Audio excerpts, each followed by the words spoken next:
A terceira vez que minha nora me chamou de serva inútil foi quando eu estava trocando a fralda da própria mãe dela, uma senhora de 87 anos, paralisada há 1 ano.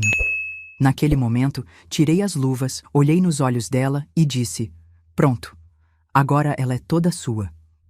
E saí pela porta sem olhar para trás. Mas para você entender como cheguei a esse momento de coragem ou desespero, preciso voltar ao começo dessa história. Meu nome é Rosa, tenho 65 anos e por muito tempo acreditei que meu valor como mulher estava diretamente ligado ao quanto eu conseguia sacrificar pelos outros. Foi há 8 meses que Marina, minha nora, veio até minha casa com os olhos vermelhos de tanto chorar. Eu estava regando minhas orquídeas quando a vi chegando e meu coração apertou. Marina sempre foi uma moça determinada, daquelas que enfrentam a vida de peito aberto. Vê-la assim, tão quebrada, mexeu comigo.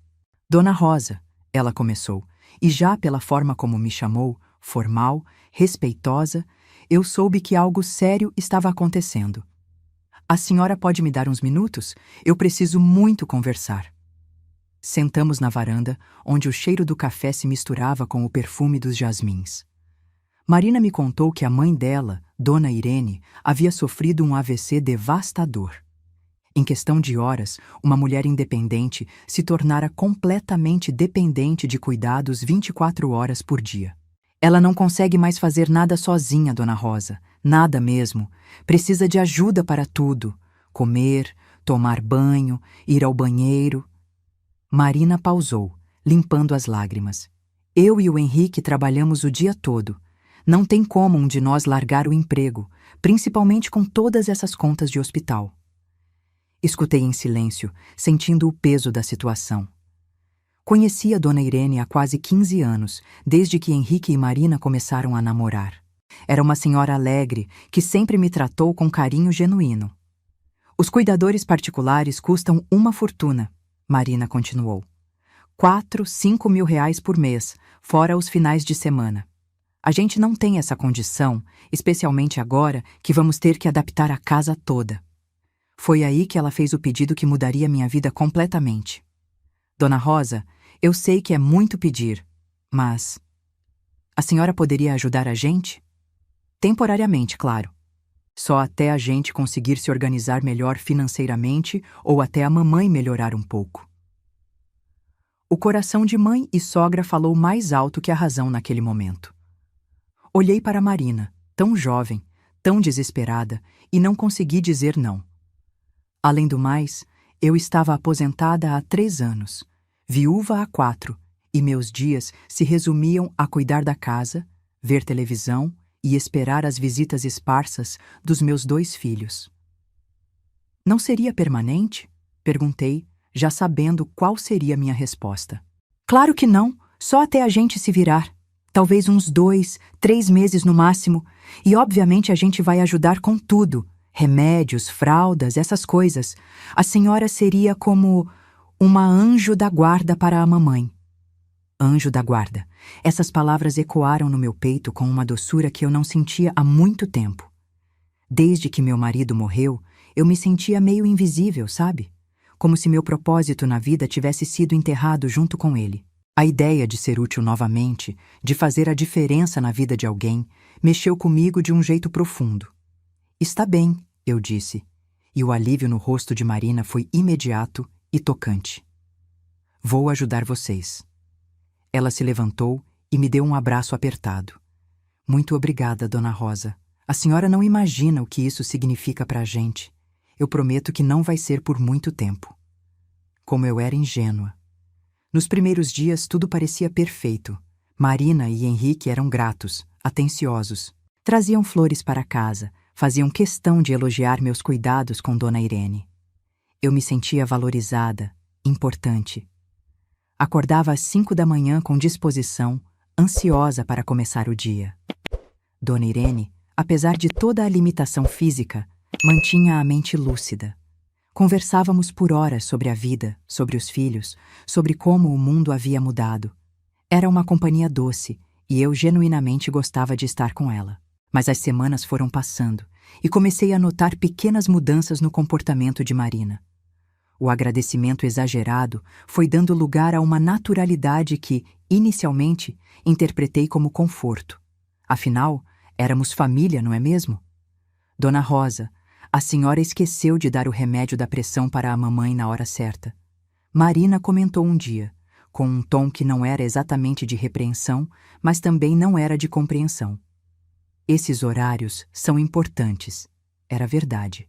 Eu havia atrasado 15 minutos porque Dona Irene estava tendo um dia particularmente difícil, chorando muito por causa das dores. Eu havia optado por consolá-la primeiro, dar um pouco de carinho antes de forçar mais um comprimido goela abaixo. Você está certa, respondi. Vou prestar mais atenção. Pequenos comentários como esse foram se tornando mais frequentes. Marina começou a deixar listas detalhadas de tarefas, como se eu fosse uma funcionária nova que precisava de supervisão constante. A gratidão inicial deu lugar a uma expectativa que parecia crescer a cada dia. Mas eu engolia tudo em silêncio. Afinal, estava ajudando a família, não é mesmo? Era normal que Marina quisesse tudo certinho para a mãe. Eu entendia a preocupação dela, a pressão de trabalhar o dia todo, sabendo que a mãe dependia totalmente de outra pessoa. O que eu não entendia ainda era que na cabeça de Marina eu havia deixado de ser a sogra prestativa para me tornar a solução permanente e gratuita para o problema dela. E o pior, eu nem desconfiava que essa transformação estava apenas começando. Naquela época, eu ainda acreditava nas palavras dela. Ainda achava que em alguns meses tudo voltaria ao normal, que eu voltaria para minha vidinha pacata, mas com o coração cheio por ter ajudado quando foi preciso. Como eu estava enganada sobre o que realmente estava por vir. Tem momentos na vida em que você olha ao redor e percebe que, sem notar, sua liberdade foi sendo corroída grão por grão, como areia escorrendo por entre os dedos. Foi exatamente assim que me senti quando completei 3 meses cuidando da Dona Irene. O que começou como um favor temporário havia se transformado numa rotina que consumia não apenas meu tempo, mas minha energia, minha identidade e, sem que eu percebesse, minha dignidade. Meu dia começava às 5 da manhã. Eu acordava, tomava um café rápido e ia para a casa de Marina e Henrique, que ficava a apenas 2 quadras da minha, o que na época eu achava uma conveniência, mas que depois descobri ser uma armadilha perfeita. Às 6 horas, eu já estava lá, preparando o café da manhã de Dona Irene, organizando os remédios, verificando se ela havia passado a noite bem. A rotina era intensa e exaustiva. Banho às 7, café da manhã às 8, sempre liquidificado ou em pedaços pequenos porque ela tinha dificuldade para engolir. Depois vinham os exercícios de fisioterapia que eu havia aprendido a fazer. Os remédios de meio da manhã, a troca de fraldas, o posicionamento na cadeira de rodas para evitar feridas. Almoço ao meio-dia, mais remédios, soneca da tarde, quando eu aproveitava para limpar a casa e lavar as roupas de Dona Irene. Às 3, lanche, mais fisioterapia, banho de sol no quintal, quando o tempo permitia. 5 horas, os remédios da tarde. 6:30, jantar. 8 horas, os remédios da noite e a preparação para dormir. Às 9 da noite, quando Marina e Henrique chegavam do trabalho, eu finalmente podia ir para casa. 12 horas por dia, 7 dias por semana. Porque, é claro, doença não tira folga, como Marina sempre fazia questão de lembrar. No começo, eu encarava isso como um sacrifício necessário e temporário. Dona Irene era querida, e eu realmente gostava da companhia dela. Mas o que foi me consumindo devagar, como um veneno lento, foi a forma como Marina começou a me tratar. Os agradecimentos se tornaram raros, depois inexistentes. No lugar deles, surgiram observações cortantes, disfarçadas de preocupação ou orientação.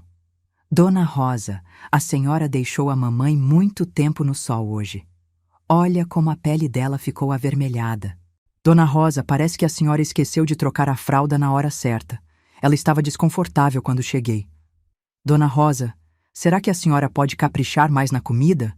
A mamãe está emagrecendo. Cada comentário era uma pequena punhalada na minha autoestima. Eu, que havia criado 2 filhos, que havia cuidado do meu marido durante sua doença, que havia trabalhado a vida inteira como auxiliar de enfermagem antes de me aposentar, estava sendo tratada como se não soubesse o básico sobre cuidar de uma pessoa. Mas o que mais me doía era a naturalidade com que Marina havia assumido que eu estaria sempre disponível. Não havia mais conversas sobre quando você se sentir cansada ou assim que conseguirmos nos organizar. A temporariedade do acordo havia evaporado completamente, substituída pela presunção de que aquela era minha nova vida permanente. Um dia, Marina chegou em casa com sacolas de supermercado e começou a guardar tudo na despensa. Notei que não havia nada para o jantar da família, apenas os suplementos e alimentos especiais de Dona Irene. "Marina?", perguntei. "Você não vai jantar em casa hoje?" Ela me olhou como se eu tivesse feito uma pergunta idiota. "Dona Rosa, a gente sempre janta fora durante a semana. A senhora não tem mais nada para fazer mesmo, né? Então não faz diferença ficar um pouquinho mais para dar a janta da mamãe." Não tenho mais nada para fazer mesmo. Essas palavras ficaram ecoando na minha cabeça durante dias. Foi nesse momento que começou a se formar, bem devagar, uma percepção incômoda sobre como Marina me via. Não era mais como a sogra prestativa que estava dando uma força. Era como alguém que não tinha vida própria, que existia apenas em função das necessidades dela. E o pior é que Henrique, meu próprio filho, parecia completamente alheio a tudo isso. Quando ele chegava do trabalho, cumprimentava a mãe rapidamente, ia direto para o quarto trocar de roupa e depois se instalava na frente da televisão. Raramente perguntava como havia sido o dia, se eu estava precisando de alguma coisa, se não estava muito cansada. Na cabeça dele, aparentemente, tudo estava funcionando perfeitamente. A mãe estava cuidando da sogra, todos estavam felizes, problema resolvido. Comecei a perceber que havia perdido completamente o controle da minha própria vida. Minha rotina não era mais minha, era ditada pelas necessidades de Dona Irene e pelas expectativas de Marina. Meus finais de semana não existiam mais. Minhas amigas pararam de me procurar porque eu nunca estava disponível. Meus hobbies, as orquídeas, as aulas de artesanato na igreja, as caminhadas matinais, tudo havia sido engolido por essa nova realidade. E quando tentava expressar algum desconforto, sempre de forma muito sutil, Marina tinha uma resposta pronta. "Ai, Dona Rosa, a senhora está cansada? Imagina como eu me sinto trabalhando o dia todo e ainda chegando em casa preocupada com a mamãe. Pelo menos a senhora pode ficar em casa, no conforto, não precisa enfrentar trânsito, chefe chato, essas coisas. E ficar em casa, no conforto, como se cuidar de uma pessoa acamada fosse um privilégio, um lazer. Como se as 12 horas diárias de trabalho pesado, físico e emocional, fossem uma espécie de aposentadoria dourada. Foi por volta do 4º mês que percebi que Marina havia começado a me apresentar de forma diferente para as pessoas. Quando chegavam visitas, ela dizia: "Esta é a Rosa. Ela cuida da mamãe para a gente. Não mais, esta é minha sogra que está me dando uma força, mas ela cuida da mamãe." A diferença era sutil, mas profunda. No primeiro caso, eu era família ajudando família. No segundo, eu era... o que exatamente? Uma funcionária? Uma pessoa contratada para uma função específica? A mudança mais dolorosa aconteceu numa tarde de domingo, quando alguns parentes de Marina vieram visitá-los. Eu estava na cozinha preparando um lanche quando ouvi Marina falando na sala. "A gente tem muita sorte, sabe? A Rosa não tem muito o que fazer, então ela fica com a mamãe durante o dia. É perfeito para todo mundo." Não tem muito o que fazer. Fiquei parada ali, com a bandeja na mão, sentindo meu coração acelerar. Não de raiva, ainda não.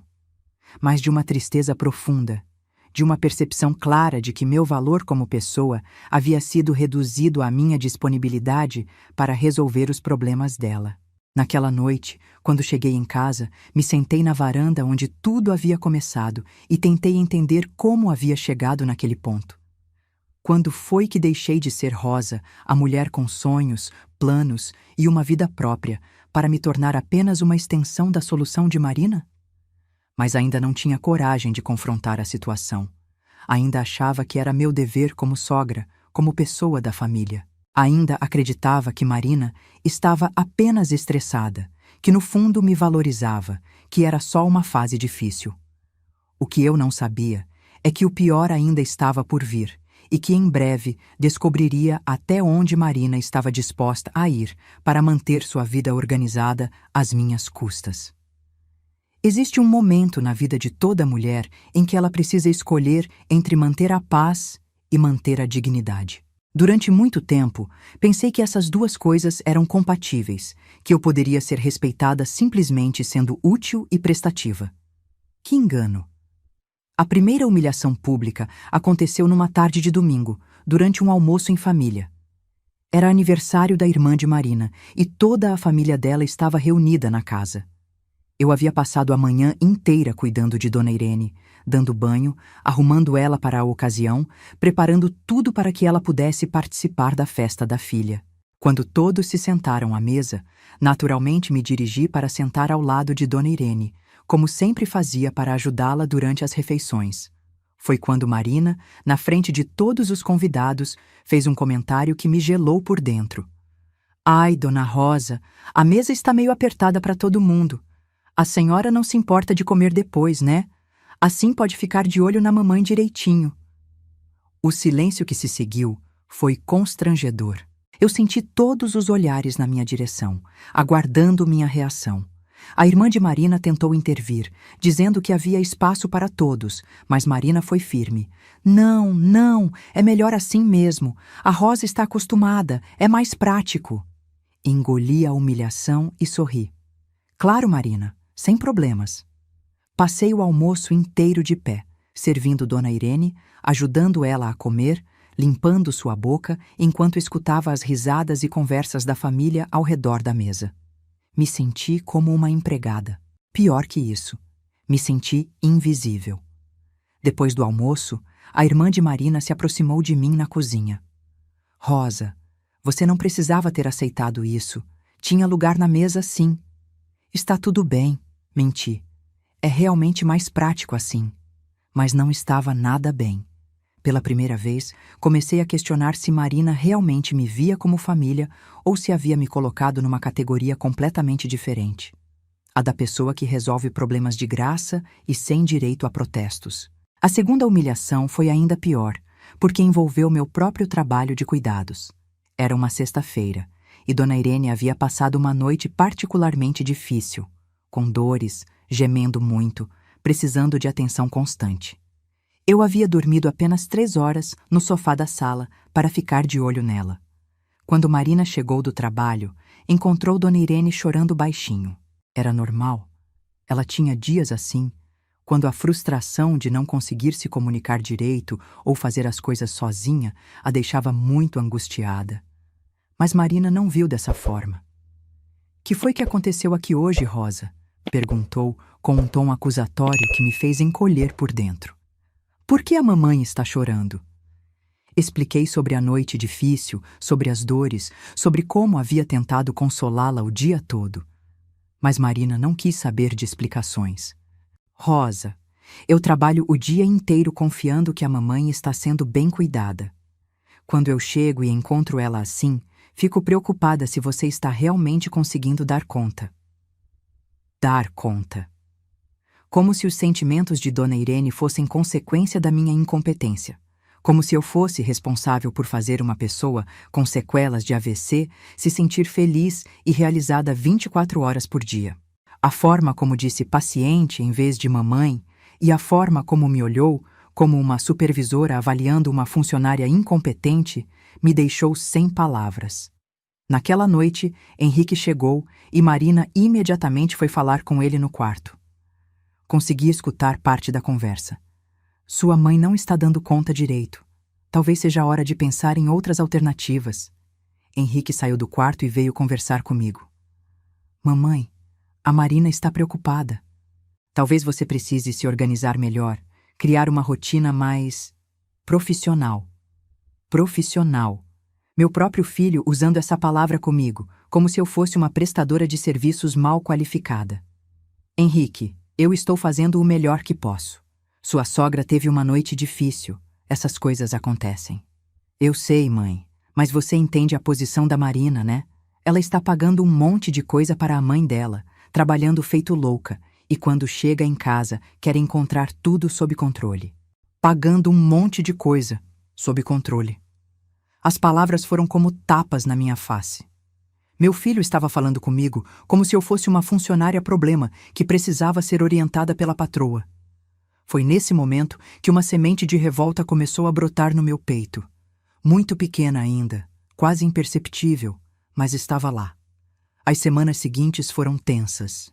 Marina começou a me supervisionar mais de perto, chegando em casa no meio do dia, só para dar uma olhada, fazendo perguntas sobre cada detalhe da rotina de Dona Irene. Ela fez uma planilha com horários exatos para tudo: remédios, refeições, exercícios, até mesmo os intervalos para ir ao banheiro. Como se eu fosse uma máquina que precisasse ser programada. Mas o que mais me doía não eram nem as humilhações, nem a falta de reconhecimento. O que mais doía era perceber que eu havia perdido completamente minha autonomia, minha voz, meu direito de existir como pessoa. Quando tentava expressar qualquer opinião sobre os cuidados, Marina me cortava.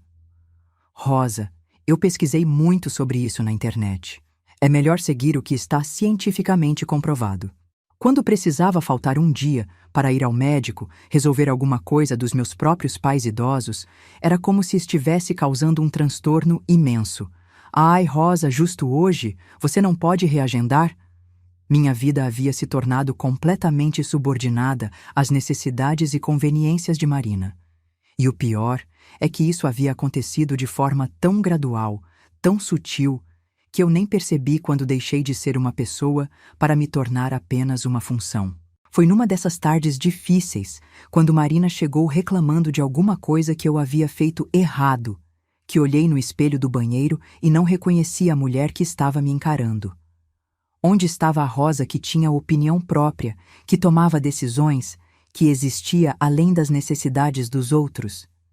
Naquele espelho, vi apenas uma sombra cansada de si mesma. Uma pessoa que havia esquecido que tinha o direito de ser tratada com dignidade. Mas ainda faltava a terceira e definitiva humilhação para eu acordar completamente desse pesadelo silencioso em que minha vida havia se transformado. Há momentos na vida que ficam gravados na nossa memória com uma clareza assustadora. Cada palavra, cada expressão, cada sentimento. O dia em que finalmente explodi e recuperei minha dignidade foi um desses momentos. Era uma terça-feira de março, um daqueles dias em que o calor chegava cedo. Dona Irene havia amanhecido particularmente agitada. Às vezes, ela tinha essas crises, onde ficava tentando falar, mas as palavras não saíam direito, e isso a deixava frustrada. Eu havia passado a manhã toda tentando acalmá-la, cantando baixinho as músicas antigas que ela gostava, fazendo carinho no cabelo dela. Era um trabalho delicado, que exigia paciência e muito amor. E eu tinha os dois em abundância. Estava no meio da troca de fralda, um momento sempre delicado que eu fazia com todo cuidado para preservar a dignidade dela, quando Marina chegou mais cedo do trabalho. Escutei o som dos saltos dela no corredor. "Rosa!" ela gritou da sala. "Onde você está?" "Estou aqui no quarto da sua mãe", respondi, continuando o que estava fazendo. "Já estou terminando." Marina apareceu na porta do quarto como um furacão. Estava visivelmente irritada, o rosto vermelho, as mãos na cintura. "Rosa, preciso falar com você, agora." "Marina, estou no meio de uma situação delicada aqui. Pode esperar só mais 5 minutos?" Foi aí que aconteceu. Marina entrou no quarto, olhou para a cena, eu cuidando da própria mãe dela com toda delicadeza, e explodiu. "Rosa, você é uma serva inútil mesmo. Não consegue nem uma coisa simples como deixar minha mãe limpa e cheirosa." O mundo parou. Serva inútil. Eu estava ali, cuidando da mãe dela com todo o carinho do mundo, e ela me chamou de serva inútil. Na frente de Dona Irene, que me olhou com os olhos cheios de lágrimas, claramente envergonhada pela filha. Mas Marina não parou. "Olha o estado que você deixa ela.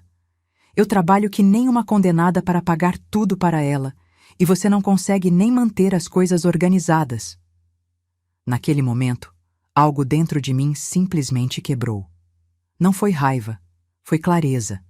Uma clareza cristalina sobre quem eu realmente era e o que eu merecia. Terminei de limpar Dona Irene com a mesma delicadeza de sempre. Coloquei a fralda limpa, arrumei ela confortavelmente na cama e dei um beijinho na testa dela.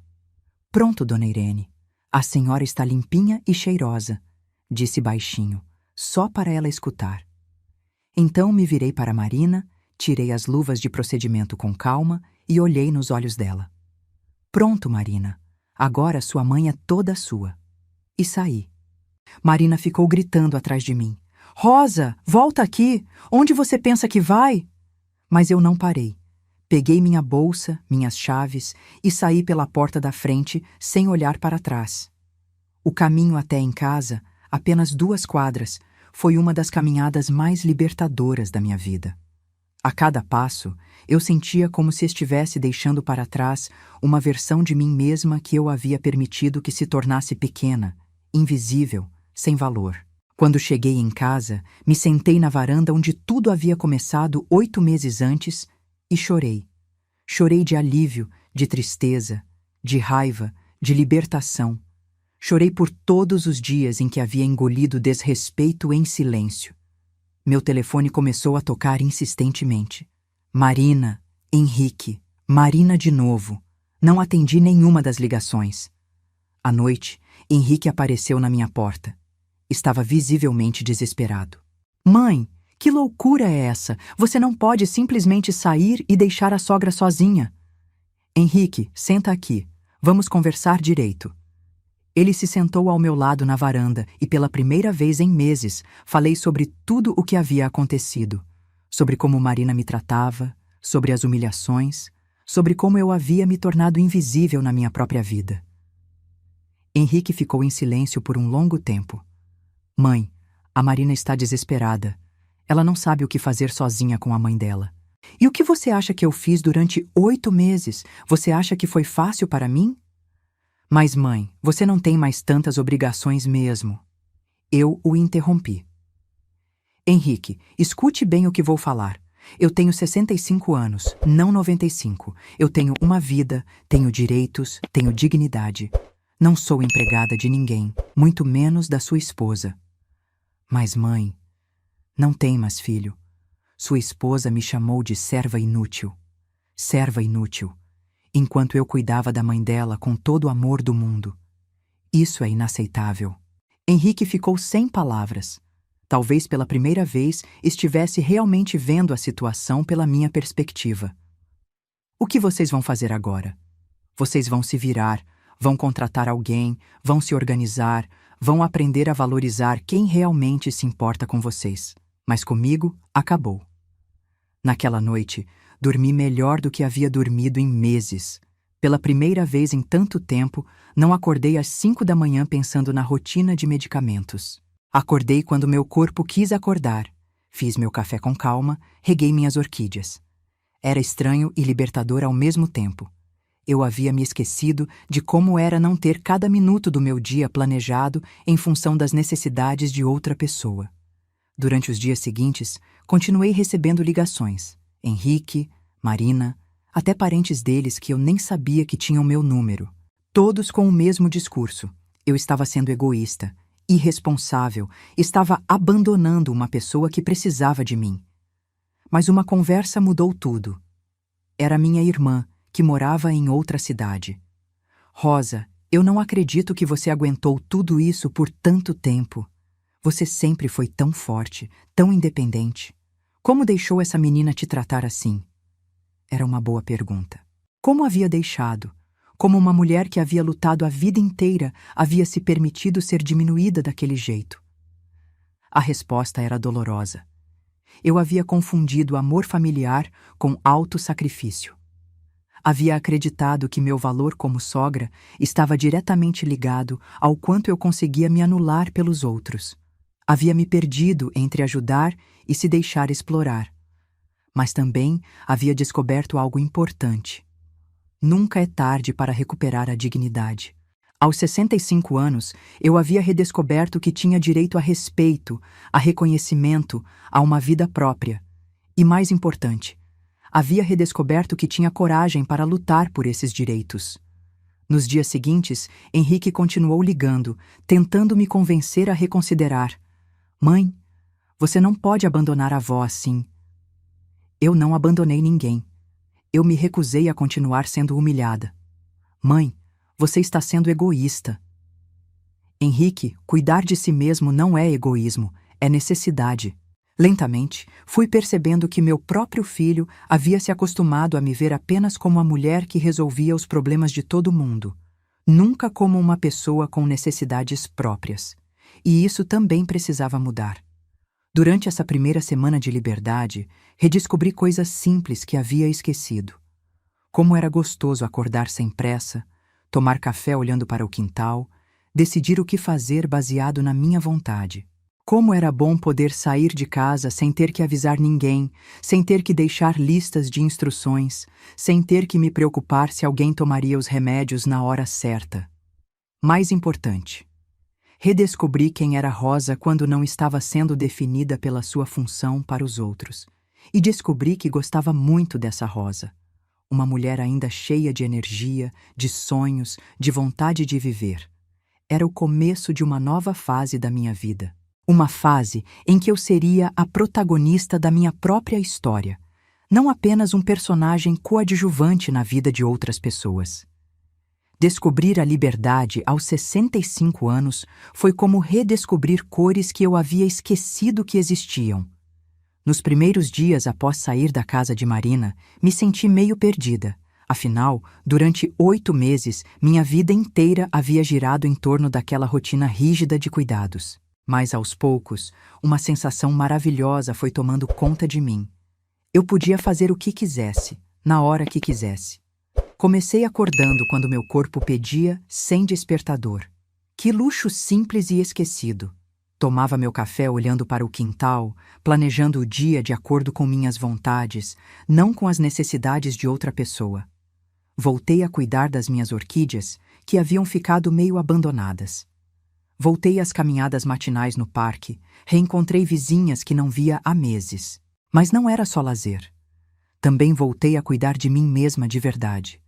Fui ao médico fazer exames que estava adiando há muito tempo. Marquei dentista, voltei à minha rotina de exercícios. Era como se estivesse redescobrindo que eu também merecia cuidados e atenção. O telefone ainda tocava com frequência nos primeiros dias. Marina, Henrique e agora até parentes deles que eu nem sabia que tinham meu número. Todos com o mesmo discurso. Eu estava sendo egoísta, irresponsável, estava abandonando uma pessoa que precisava de mim. Mas uma conversa mudou minha perspectiva sobre tudo isso. Era Dona Clara, uma amiga da igreja que tinha mais ou menos minha idade. Rosa, ela me disse durante uma das nossas caminhadas, você sabe o que mais me impressiona na sua história? O quê? É que você descobriu que dizer não é um ato de amor próprio, não de egoísmo. Quantas de nós passam a vida inteira achando que nosso valor depende do quanto conseguimos nos sacrificar pelos outros? Dona Clara tinha razão. Eu havia passado décadas da minha vida acreditando que ser uma boa mulher significava estar sempre disponível, sempre disposta a abrir mão dos meus próprios interesses pelos outros. Nunca havia parado para pensar que isso não era virtude. Era autodestruição disfarçada de bondade. Na segunda semana, Henrique apareceu na minha porta com uma cara que eu não via desde que ele era criança. Desesperada, perdida. Mãe, a situação está insustentável lá em casa. Como assim? A Marina tentou cuidar da sogra sozinha durante 3 dias e quase teve um colapso nervoso. A avó desenvolveu uma assadura terrível porque as fraldas não estavam sendo trocadas direito. Ontem, ela caiu da cadeira de rodas porque Marina não sabia como transferir ela direito. Senti uma pontada no coração pensando em Dona Irene, mas mantive minha posição firme. E o que vocês decidiram fazer? Contratamos uma cuidadora, mas... Mãe, são R$ 4.000 por mês. Nosso orçamento não comporta isso. E a mulher só fica durante o dia, à noite e nos finais de semana Marina tem que se virar sozinha. R$ 4.000. o valor que eu fornecia gratuitamente durante 8 meses, sem nenhum reconhecimento, sem nenhuma valorização. Henrique, e vocês acham que meu tempo e meu trabalho valiam menos do que isso? Ele ficou em silêncio por um momento. Pela primeira vez, creio eu, estava realmente calculando o valor do que eu havia dado de graça para eles. Mãe, eu nunca pensei nisso por esse lado. Pois é, filho, vocês nunca pensaram. Para vocês, eu era só a Rosa que não tinha mais nada para fazer mesmo.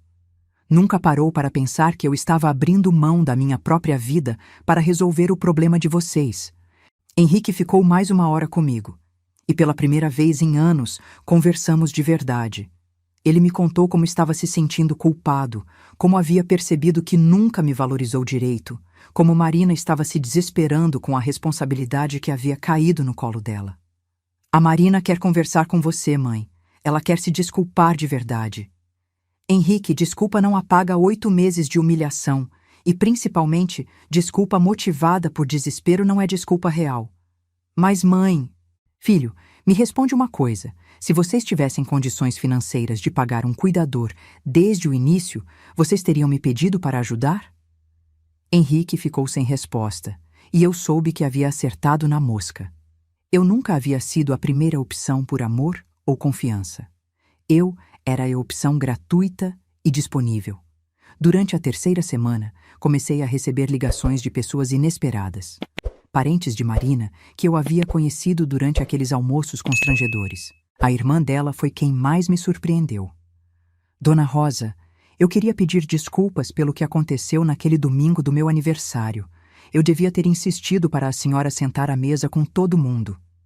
Obrigada por ligar, querida. Dona Rosa, a Marina está contando para todo mundo que a senhora abandonou a avó, mas eu sei que não foi bem assim. Eu vi como ela tratava a senhora. Essa conversa me deu uma informação importante. Marina estava criando uma narrativa em que eu era a vilã da história. Típico de pessoas que não conseguem assumir a responsabilidade pelos próprios erros. Mas também comecei a descobrir coisas que Marina havia escondido de mim durante todo aquele tempo. A irmã dela, sem querer, acabou me revelando algo chocante. Dona Rosa, eu soube que a Marina estava recebendo o auxílio do governo para cuidar da mamãe. A senhora sabia disso? Auxílio do governo? Que auxílio? Não, eu não sabia de auxílio nenhum. Ah, é aquele benefício para quem cuida de idoso dependente em casa. Ela recebia uns R$ 1.500 por mês há quase 1 ano. R$ 1.500 por mês. Senti como se tivesse levado um soco no estômago. Marina estava recebendo R$ 1.500 mensais do governo para cuidar da própria mãe, mas quem fazia todo o trabalho era eu. E ela nunca tinha mencionado 1 centavo disso. Naquela noite, liguei para Henrique. Henrique, você sabia que Marina recebia um auxílio do governo para cuidar da sua sogra? Silêncio do outro lado da linha. Mãe, eu... Você sabia, Henrique? Sabia, mas... E você achava certo sua esposa receber R$ 1.500 por mês por um trabalho que eu fazia de graça? Mãe, não é bem assim. É exatamente assim, Henrique. Vocês me enganaram desde o primeiro dia. Não era só questão de não ter dinheiro para pagar cuidador. Era questão de lucrar com o meu trabalho gratuito. Desliguei o telefone e senti uma mistura de raiva e alívio. Raiva pela descoberta da enganação. Alívio por saber que minha decisão de sair havia sido absolutamente correta. Marina não só me desrespeitava e me humilhava, ela estava literalmente lucrando às minhas custas, recebendo dinheiro por um trabalho que eu fazia sem receber nenhum obrigado direito. Naquela noite, tomei uma decisão que mudaria completamente os rumos dessa história. Peguei o telefone e liguei para a ouvidoria do Instituto Nacional do Seguro Social. Boa noite. Eu gostaria de denunciar um possível caso de fraude no auxílio para cuidador de idoso. Era hora de Marina descobrir que ações têm consequências e que mentir e explorar pessoas não sai de graça. Há uma satisfação silenciosa em ver a justiça sendo feita, especialmente quando você foi a pessoa prejudicada durante tanto tempo. Não é vingança, é apenas o universo colocando as coisas no lugar certo. A denúncia que fiz ao INSS começou a render frutos mais rápido do que eu imaginava. Em 2 semanas, Marina recebeu uma notificação para comparecer a uma auditoria e apresentar documentos que comprovassem que ela realmente era quem cuidava da mãe. Henrique apareceu na minha porta numa tarde de quinta-feira, visivelmente nervoso. Mãe, o que você fez?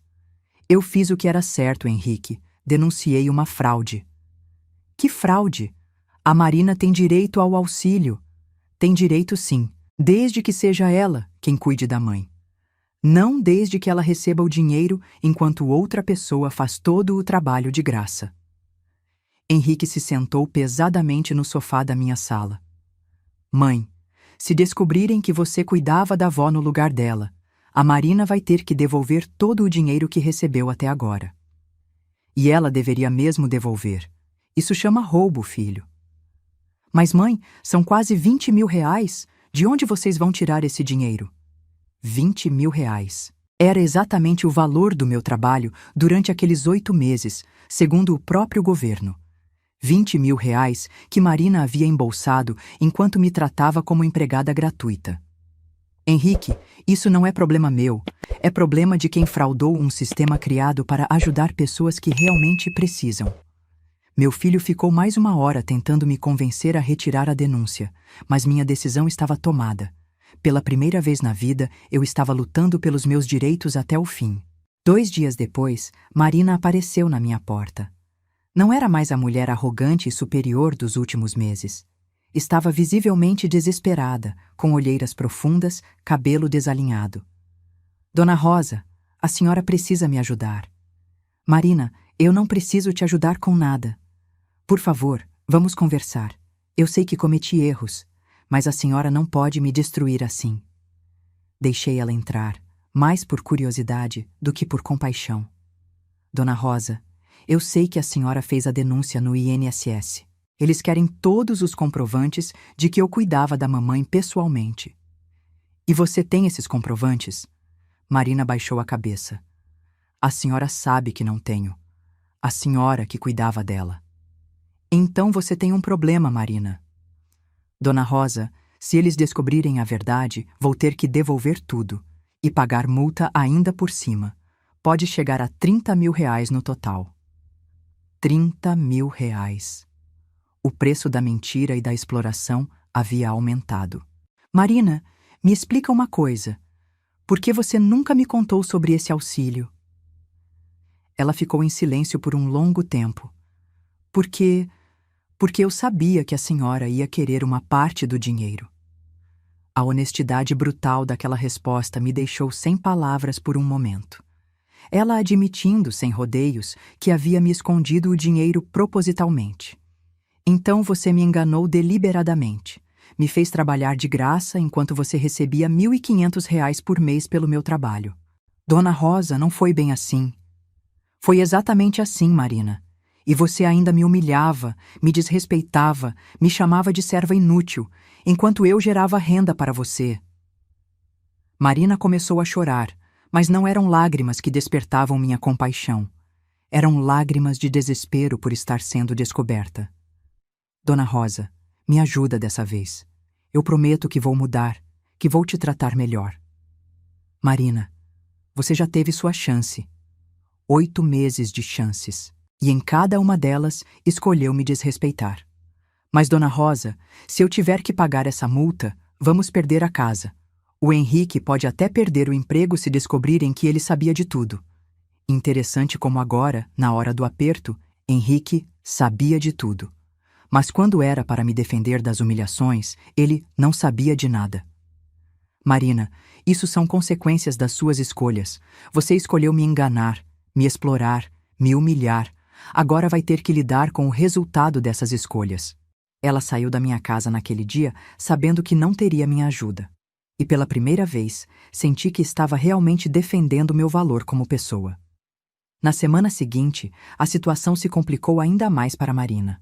Durante a auditoria, os fiscais do INSS descobriram não apenas que ela não cuidava da mãe pessoalmente, mas também que havia omitido informações sobre a renda familiar para conseguir o benefício. Henrique me ligou, desesperado. Mãe, descobriram que eu ganho mais do que a Marina declarou no formulário. Isso significa que eles nunca teriam direito ao auxílio desde o primeiro dia. E isso é problema meu por quê, Henrique? Porque agora a multa pode passar de R$ 50 mil. E eles estão ameaçando abrir processo criminal por estelionato. R$ 50 mil. Processo criminal. As mentiras de Marina haviam se transformado numa bola de neve gigantesca. Mas o que mais me impressionou foi a ligação que recebi da irmã de Marina naquela mesma semana. Dona Rosa, preciso contar uma coisa para a senhora. A família toda está revoltada com a Marina. Como assim? A gente descobriu como ela tratava a senhora durante esses meses. E principalmente descobrimos que ela estava recebendo dinheiro do governo enquanto a senhora fazia todo o trabalho. E como vocês descobriram? A própria Marina contou, tentando conseguir dinheiro emprestado da família para pagar a multa. Dona Rosa, ninguém da família está disposto a ajudar ela. Todo mundo ficou indignado. Essa informação me deu uma satisfação especial. Marina não estava apenas enfrentando problemas financeiros e legais. Estava enfrentando o isolamento social, a perda do respeito da própria família. Dona Rosa, continuou a irmã de Marina, eu queria pedir desculpas em nome da família. A gente devia ter percebido como ela tratava a senhora. Obrigada, querida. Isso significa muito para mim. E Dona Rosa, a mamãe está sendo bem cuidada agora? Está sim. Ela está numa casa de repouso muito boa. Eu vou visitá-la 2 vezes por semana, por escolha minha, não por obrigação. Que bom. A senhora sempre foi especial para ela.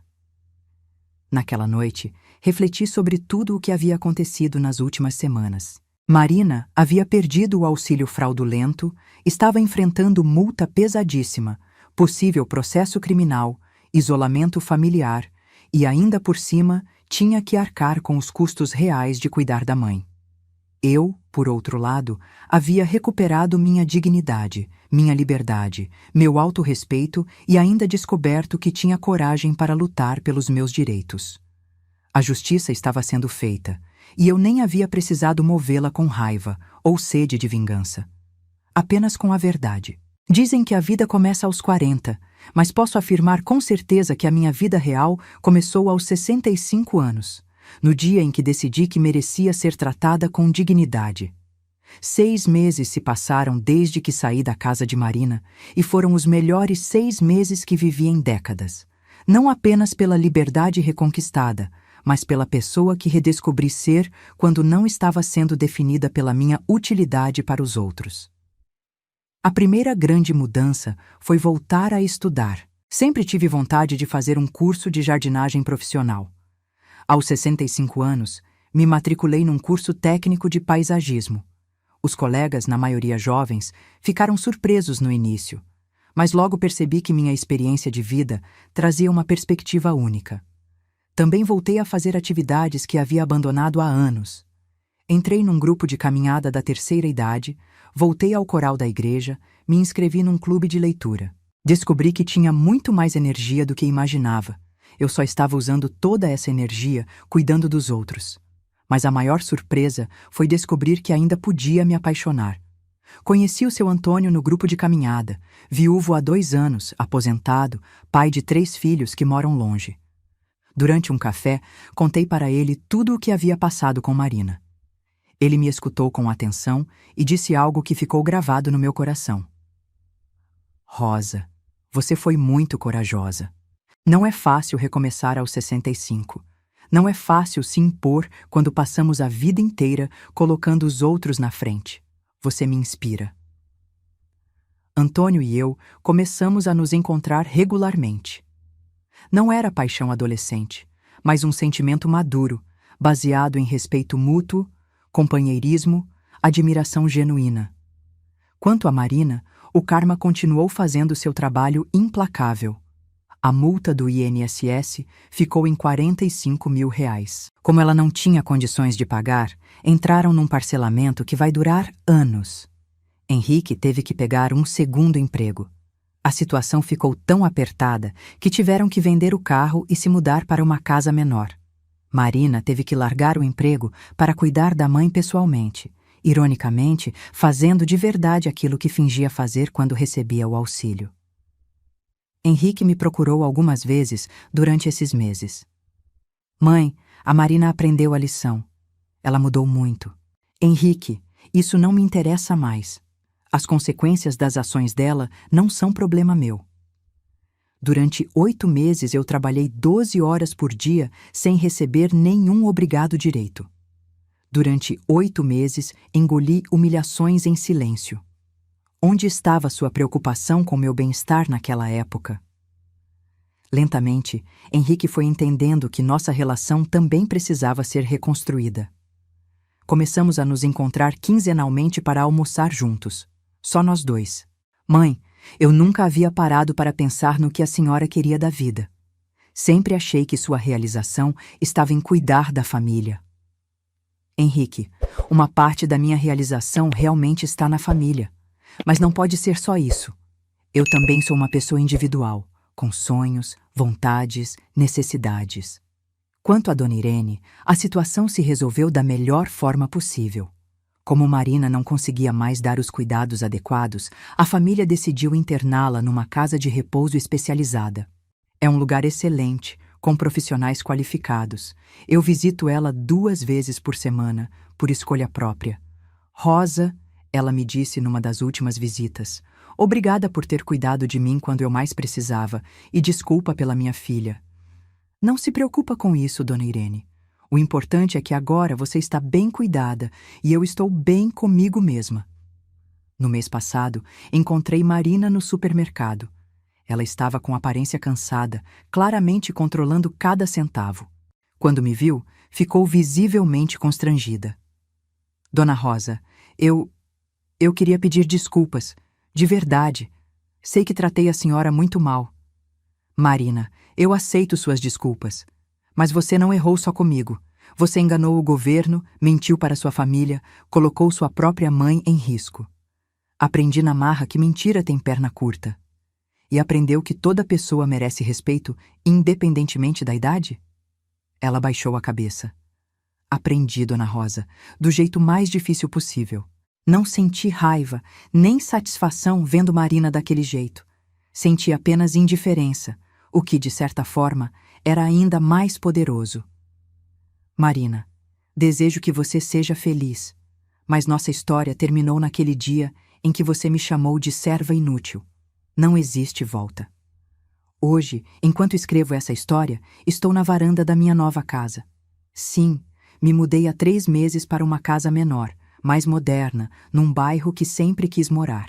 A casa tem um jardim lindo que eu mesma projetei, usando tudo o que aprendi no curso. Ontem, Henrique trouxe uma novidade. Mãe, a Marina quer se separar. E como você se sente com isso? Aliviado, para falar a verdade. Nosso casamento não estava funcionando há muito tempo. Meu filho estava aprendendo, aos 38 anos, a mesma lição que eu havia aprendido aos 65. Nunca é tarde para recomeçar quando você decide que merece coisa melhor. Hoje, 1 ano e meio depois de ter saído da casa de Marina, posso dizer com orgulho que encontrei meu lugar no mundo. Não é o lugar da mãe abnegada que se sacrifica pelos outros. É o lugar da Rosa que descobriu seu próprio valor e não aceita ser tratada com menos respeito do que merece. As pessoas me perguntam se não sinto remorso por ter abandonado Dona Irene, se não me arrependo de ter denunciado Marina. Minha resposta é sempre a mesma. Eu não abandonei ninguém. Eu me recusei a continuar sendo explorada e humilhada. Quando conto minha história para outras mulheres da minha idade, sempre vejo o mesmo brilho de reconhecimento nos olhos delas.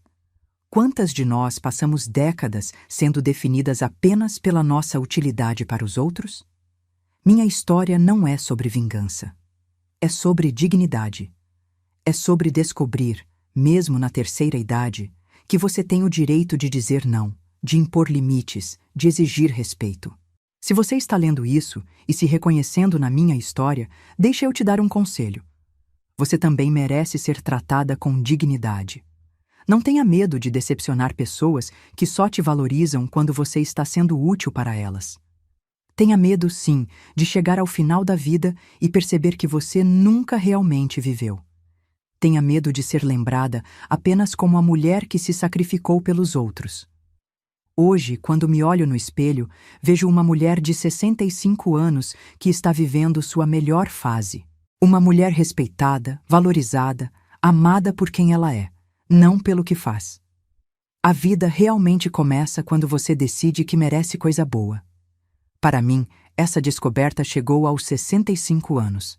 Espero que para você chegue muito antes. Como diz o ditado, antes tarde do que mais tarde ainda.